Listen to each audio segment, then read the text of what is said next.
বিসমিল্লাহির রহমানির রহিম। উপস্থিত সকলকে আমার শুভেচ্ছা ও সালাম জানাচ্ছি। আসসালামু আলাইকুম। স্বাস্থ্য খাতের অত্যন্ত গুরুত্বপূর্ণ একটা ইস্যু নিয়ে আমরা সকলেই আজ একত্রিত হয়েছি। গুরুত্বপূর্ণ বলছি এই কারণে যে জাতীয় উন্নয়ন অগ্রগতি নিশ্চিত করতে হলে দক্ষ কর্মক্ষম মানব সম্পদ দরকার। দক্ষ কর্মক্ষম মানব সম্পদ ব্যবস্থাপনা গড়ে তুলতে না পারলে ব্যক্তিগত জীবন থেকে জাতীয় উন্নয়ন কোনোটাই যথাযথভাবে করা যাবে না। তাই যে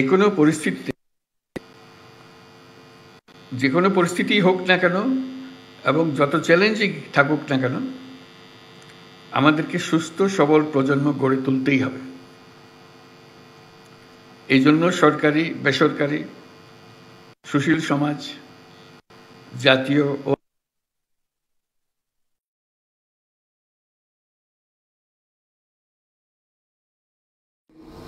মানুষ সকলের সক্রিয় অংশগ্রহণ প্রয়োজন।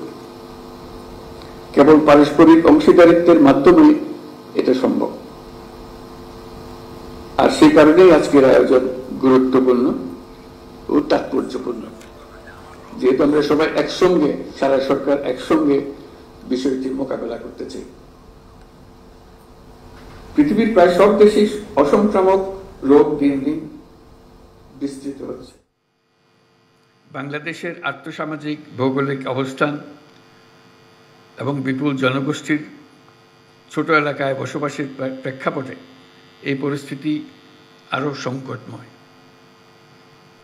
তাই এটি জাতীয় স্বাস্থ্য ব্যবস্থাপনার সম্ভবত সবচাইতে গুরুত্বপূর্ণ দিক, যা শুধু স্বাস্থ্য খাত নয়, আমাদের সামগ্রিক অর্থনীতি, সামাজিক নিরাপত্তা এবং টেকসই উন্নয়নের সাথেও নিবিড়ভাবে জড়িত। বিশ্ব স্বাস্থ্য সংস্থার 2022 সালের প্রতিবেদন অনুসারে বাংলাদেশে মোট মৃত্যুর শতকরা 71% ঘটে অসংক্রামক রোগের কারণে। এর মধ্যে শতকরা 51% মানুষের মৃত্যু হয় 70 বছরের বয়সের নিচে, যাকে আমরা অকাল মৃত্যু হিসেবে বিবেচনা করে থাকি। আমাদের ব্যক্তিগত চিকিৎসা ব্যয়, আউট অফ পকেট এক্সপেন্ডিচার 69%, যার বেশিরভাগ অসংক্রামক রোগের জন্য ব্যয় হয়। অসংক্রামক রোগ হলে মানুষ উচ্চ চিকিৎসা ব্যয়ের মুখোমুখি হতে বাধ্য হয়। কোনো ব্যক্তির ক্যান্সার হলে তার পরিবারকে আর্থিক ক্ষমতার সর্বোচ্চ প্রয়োগ করতে হয় এবং প্রায় ক্ষেত্রে সহায়হীন, সম্বলহীন হয়ে পড়ে। কোনো কোনো ক্ষেত্রে বিদেশ থেকে অতি উচ্চ মূল্যে চিকিৎসা নেওয়ারও প্রয়োজন হয়। আমাদের বিপুল অঙ্কের টাকা চলে যায় বিদেশে এইসব রোগের চিকিৎসা খাতে। তাই অসংক্রামক রোগের চিকিৎসা ব্যবস্থাপনা যেমন উন্নত হওয়া জরুরি, তেমনি রোগগুলো যেন কম হয় অথবা একেবারেই না হয়, সেজন্য উপযুক্ত জনসচেতনতা এবং প্রতিরোধ এবং নিয়ন্ত্রণ ব্যবস্থা গড়ে তোলা দরকার। স্বাস্থ্যসেবা বিভাগের একার পক্ষে এটা সম্ভব নয়, এটার একার কাজও নয়, সবাই মিলে এটাকে করতে হবে। এই জন্য সব মন্ত্রণালয়ের সহযোগিতা দরকার। খাদ্য, কৃষি, শিক্ষা, ক্রীড়া, স্থানীয় সরকার, গণপূর্ত, এমন প্রত্যেকটি খাতের গুরুত্বপূর্ণ ভূমিকা আছে। প্রত্যেক খাত থেকে দরকার সুনির্দিষ্ট কর্মপরিকল্পনা ও নিবিড় উদ্যোগ। তাই এ সকল মন্ত্রণালয় চিহ্নিত করা হয়েছে এবং তাদের করণীয় নির্ধারণ করা হয়েছে। তবু আমি এই যৌথ ঘোষণা বাস্তবায়নে কয়েকটি বিষয়ের উপর বিশেষ গুরুত্ব আরোপ করতে চাই। প্রথমত, জনস্বাস্থ্য সুরক্ষার ক্ষেত্রে সবচেয়ে জরুরি ও গুরুত্বপূর্ণ নিয়ামকগুলোর বিষয়ে আমাদের যথেষ্ট পরিমাণ সচেতনতা আছে, এই কথা জোর দিয়ে বলা যায় না। অনেকেই সচেতন থাকলেও জীবনযাপনে হয়তো সেভাবে প্রতিফলন নেই, ফলে নানামাত্রিক শারীরিক ও মানসিক সমস্যার সৃষ্টি হচ্ছে এবং দেশের আর্থসামাজিক উন্নয়নে অগ্রগতির উপর নেতিবাচক প্রভাব পড়ছে। যেমন তরুণদের মধ্যে অনেকে একই সাথে পুষ্টিহীনতায় ভুগছে, আবার অতিরিক্ত ওজন নিয়ে শারীরিক ঝুঁকিপূর্ণ পরিস্থিতিতেও রয়েছে। তামাকের বিরুদ্ধে তরুণ সমাজকে আজ সচেতন করা না গেলে আগামী প্রজন্মের ভবিষ্যৎ অনিশ্চিত হয়ে পড়বে। এর পাশাপাশি স্বাস্থ্য সচেতনতার জন্য চিনির পরিমাণ নিয়ন্ত্রণ জরুরি ভিত্তিতে মানুষকে সচেতন করতে হবে। জাতীয় নীতিগুলো এমনভাবে প্রণয়ন করতে হবে যেন সেগুলো স্বাস্থ্যবান্ধব হয়, অসংক্রামক রোগ প্রতিরোধ নিয়ন্ত্রণে সহায়ক হয়। শিশু কিশোর নারী স্বাস্থ্য যেন বিশেষ অগ্রাধিকার পায়।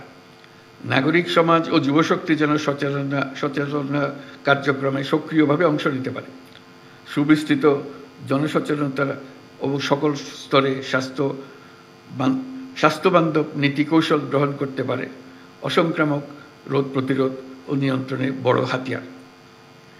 তাই স্বাস্থ্যসম্মত জীবনযাপন ও দায়িত্বশীল নাগরিক আচরণ প্রতিষ্ঠা করার উদ্যোগ নিতে হবে। এটিকে সামাজিক আন্দোলনে পরিণত করতে হবে। দ্বিতীয়ত, যৌথ ঘোষণা বাস্তবায়নে সরকারের পাশাপাশি দরকার বেসরকারি উদ্যোগ, দরকার আঞ্চলিক ও বৈশ্বিক কারিগরি সহযোগিতা। আমি বিশ্বাস করি পাবলিক প্রাইভেট পার্টনারশিপ মডেল প্রয়োগ করে এই সংক্রান্ত উদ্যোগ গ্রহণ করা হলে যৌথ ঘোষণা বাস্তবায়ন সহজ হবে। আমি আশা করছি স্বাস্থ্যসেবা বিভাগে এই বিষয়ে উদ্যোগ গ্রহণ করবে, স্বাক্ষরকারী মন্ত্রণালয়গুলো সহযোগিতা করবে, বিশ্ব স্বাস্থ্য সংস্থার প্রয়োজনীয় সাপোর্ট দেবে। তৃতীয়ত, যে কোনো কর্মপরিকল্পনা বাস্তবায়নে নিবিড় মনিটরিং ও মূল্যায়ন আবশ্যক। আবার এগুলো করতে দরকার উপযুক্ত ও দক্ষ জনবল এবং আর্থিক বরাদ্দ। আমি এই দিকটা বিবেচনায় রাখতে সংশ্লিষ্ট সকলের দৃষ্টি আকর্ষণ করছি। আপনারা যৌথ ঘোষণা বাস্তবায়নের কাজটি বিশেষ অগ্রাধিকারে রাখবেন, প্রয়োজনীয় বরাদ্দ ও জনবল নিশ্চিত করবেন যেন বাস্তবায়ন প্রক্রিয়া বিশেষ কোনো সীমাবদ্ধতা বা চ্যালেঞ্জ সৃষ্টি না হয়। প্রিয় সহকর্মীবৃন্দ, আজকের এই যৌথ ঘোষণা স্বাক্ষরের মাধ্যমে জাতীয় স্বাস্থ্য সুরক্ষায় আমরা একসঙ্গে কাজ করতে নতুন করে প্রতিশ্রুতিবদ্ধ হলাম। এটি শুধুমাত্র একটা আয়োজনের মধ্যে যেন সীমাবদ্ধ না থাকে, এটি আমাদের সম্মিলিত প্রয়াস। আমি বিশ্বাস করি এতে বাস্তবায়নের মাধ্যমে বাংলাদেশের জনস্বাস্থ্য সুরক্ষা কার্যক্রম আরও গতিশীল হবে। এটি হবে অগ্রগতির একটা নতুন মাইলফলক। স্বাস্থ্য সম্পর্কিত টেকসই উন্নয়ন অভিষ্ট ও এসডিজি পরবর্তী উন্নয়ন এজেন্ডাসমূহ অধিকতর দক্ষতার সাথে অর্জন সহায়ক হবে।